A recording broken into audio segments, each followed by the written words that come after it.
Inviting marriage ceremony প্রথমে to দিয়ে samia@gmail.com from sharif@gmail.com তারপরে সাবজেক্টটা দিয়ে দিবা ম্যারেজ সেরেমনি অথবা inviting marriage ceremony.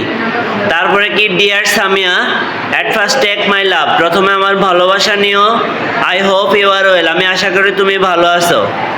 My sister's marriage ceremony, আমার বোনের বিবাহ উৎসব অন নেক্সট মানডে, সামনের সোমবারে। I invite you to the ceremony, আমি তোমাকে অনুষ্ঠানের দাওয়াত দিলাম। প্লিজ ডোন্ট মিস ইট, দয়া করে এটা মিস করবা না। নো মোর টুডে, আজ আর নয়। ইউরস ইবার, তারপরে তোমার নামটা দিয়ে দিবা। এটা অনেক ছোট করে লিখলাম যাতে তোমরা সহজেই সবাই উত্তর লিখতে পারো, সহজে এভাবে করতে পারো। এটা আরও অনেক বড় করে লেখা যায়। তো সবাই আগামী ক্লাসে এটা শিখে আসবে নাকি?